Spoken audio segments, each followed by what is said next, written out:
Ozzy Osbourne just passed away, but did you know that he had a very interesting watch collection? Let's dive into it and recommend some amazing pieces also for you. If you're interested in the most luxurious colognes, watches and also accessories for the house, then please make sure to like and subscribe to this channel. That way you won't miss anything. And now let's start with the first watch. The brand itself, the one which we see on this picture, is really again upcoming in a certain price range under $10,000. Here we see more expensive Franck Muller Cintré Convex 18 karat yellow gold with full pavé diamonds. Let me tell you, the Franck Muller is a brand, when you buy it for retail, you will lose a lot. But since, let's say, the last 12 months or so, the prices have been so soft and so down that I see, especially the pieces under 10,000 euro, are just picking up. The reason why is, first off, on this picture you see it has a kind of, you cannot not recognize the shape of it. And Franck Muller has done a lot of things wrong, but also a lot of things right. I mean, today I'm wearing also one watch on my wrist. I just love this kind of shape, and especially with the bracelet, it looks very nice. We currently have one salmon dial, crazy hour, factory diamonds for just around under 10,000. So this is an incredible piece. The list price, I'm sure, was over 30,000. And let me tell you, this function of a watch is insane. So you see that it starts with 8 at 12, then 1, then 6, then 11. So the hour hand always jumps around like crazy. Although if you want to spend less and you still want to get your first luxury watch, take a look at the other pieces. We have, even this one is beautiful, under 10,000. Las Vegas limited edition. This one is a roulette table on your wrist. If you press the button on the side, there is a spinning hand. Incredible. I mean, Franck Muller, I tell you honestly, in this price range, I really like to kind of present them to the people because they are somehow more unique. And in this price range, what else can you buy? Just a vintage Datejust, and maybe you don't want to wear it. Let's move on with the next watch. Here we see an Explorer 2 Bamford limited edition. This watch is full black. I mean, he is wearing a lot of black. That's why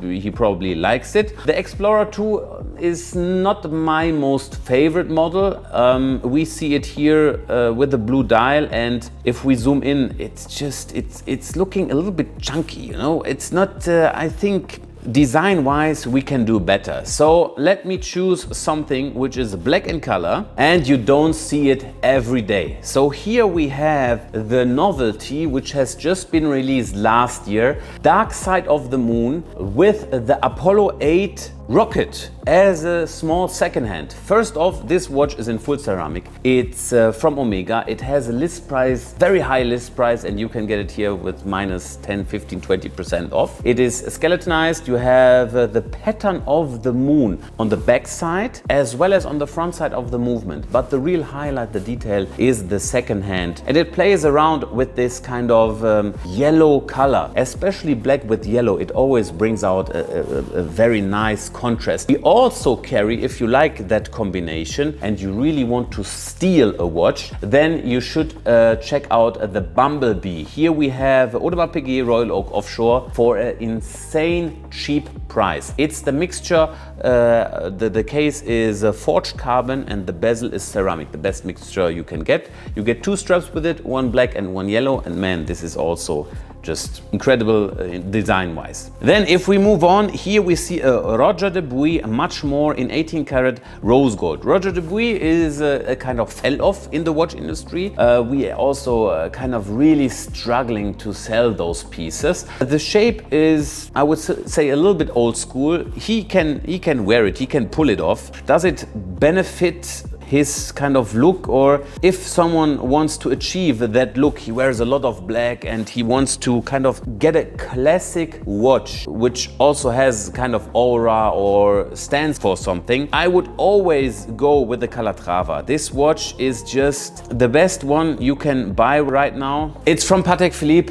and you can get them around 20, let's say under $25,000, you can get all the different models. Here I have for you the 5296 in rose gold. So you have the same outer material, just not a black dial and a round case. This square shaped case are a little bit out of fashion. In the 80s they were quite popular, but right now everyone wants the round watch. Because of the strong price increase, the Calatrava models are really doing well, and since the past 12 months the price even went up. Can you imagine, during this time of what we are in right now, crazy times, the prices of the Calatrava went up. So the only thing you need to look out for is that it's an automatic watch. You know, this is where the people are. There's a big price difference. If you get a hand wound, you can pick them up for 15,000-16,000, but over 20 it is always automatic. And this watch is just beautiful. It has a see-through case bottom and the classic kind of DNA from Patek. And even if you are a young fella and you want to get a watch, you know, when you meet up with people and they're wearing a Calatrava, it communicates a certain mindset, values. This one, you know, if you're wearing a Pepsi next to a Calatrava, it's kind of, you know, fell off. But who am I to judge? So let's move on to the next one. Here we have a rather small and almost feminine Cartier Panthère. It is, I'm pretty sure this is the ladies model. The Panthère only has been, this mostly worn by women. This one is a very small watch. He wears it with a bracelet. Nice look. I have to say, watches get smaller and smaller. We can even show you here a picture of Neymar. He at that time wore a 31mm and at the Formula One event. And you know, it is something new. Let me put it that way. What would I recommend if you like smaller watches? If you are in for a classic watch and you want to wear something small, I wouldn't spend a high budget on it. So that's why I would recommend to you the Dumont series from Cartier. This watch is, you can pick them up around 5,000, and you know, they do the job. They are quartz movement, but they are, from a known brand. I really like to sell those. The price, you know, is you get a high discount on the list price, and they just look very elegant and achieve the same look without spending over $20,000. The next watch, a little bit earlier in his career, is a 36mm Day-Date. Let me put it that way. This watch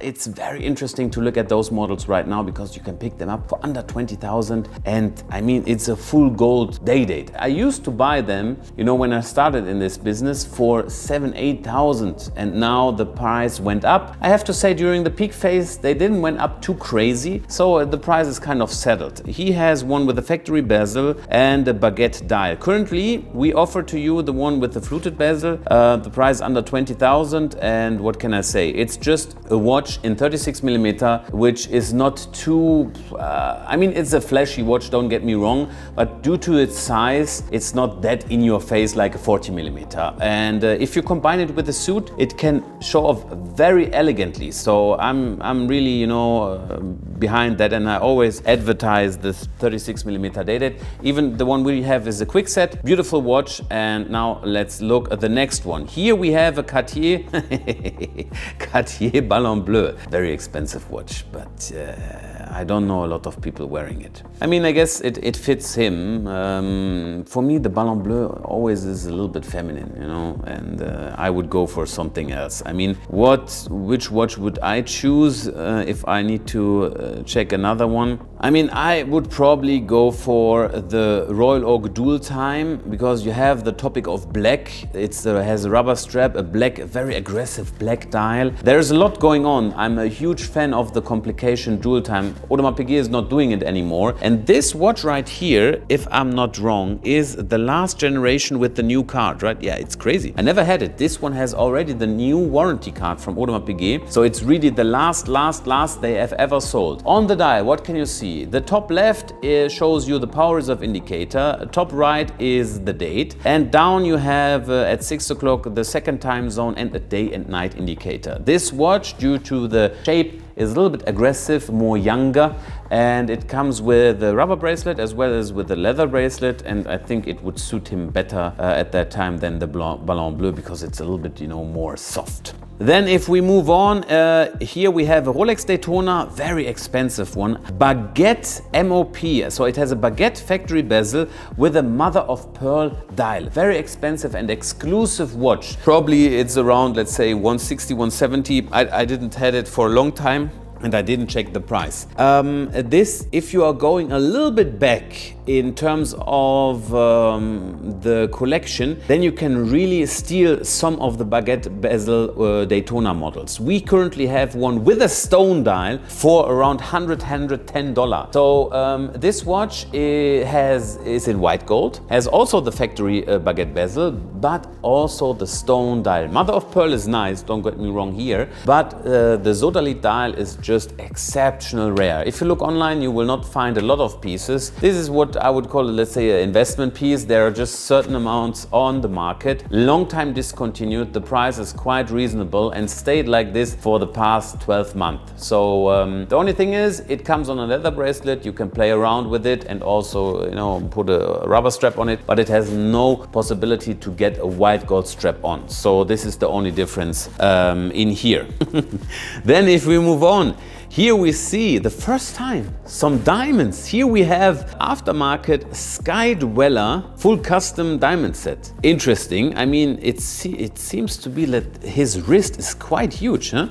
The Sky Dweller is a big watch, but it looks relatively small, or let's say normal to me. In terms of diamonds, you know, someone like him, he needs to wear factory. So the one which I would recommend price-wise, you can really do some steals. Audemars Piguet Royal Oak, this is a watch which is, if you want it, very hard to get. If you want to sell it, also very hard and difficult to sell. This watch right here has a factory diamond set. It comes on a rubber strap as well as on a leather bracelet. It is 41mm in size. It wears a little bit bigger, I would even say. And the stones, the setting is just the best of the best. The most high quality you can purchase Audemars Piguet used on this watch. When the market one day shifts and people became, you know, want to buy a little bit more, be sure that this watch will go up. I remember the times when this watch was 120, 130,000 euro, and now it's even almost half price. So for someone who wants to wear some diamonds with the rose gold, it's probably the best choice you can do. And now the last one, I think this is the most earliest in his career. He wears a Tiffany quartz 18 karat yellow gold. It has a croco pattern on the bezel and it's quite organized with the leather bracelet. It even looks huge. Maybe it's even 40 or 41mm. It looks on his wrist huge. In this price range, if we want to stay around 5,000, 6,000, the one which I would recommend is Datejust 36, because a lot of young people, they are a viewer of our channel, and when you're buying your first watch and you really stretch yourself, you're paying 6,000-7,000 for a watch, and you want to wear something gold, and maybe, you know, along the time you want to get rid of it, then you shouldn't lose a lot. This Tiffany & Co, you can do nothing. You know, if you want to sell it again, there's nothing to do with it. You will lose almost everything. So I always recommend for the younger generation who are our viewers to check out the reference number 16233.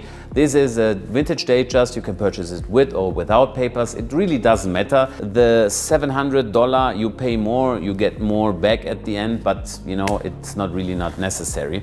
Okay, so this was a quick look at his watch collection. I hope you enjoyed that video. If so, please leave a like and subscribe to the channel, and then I'll see you guys next time. Bye bye.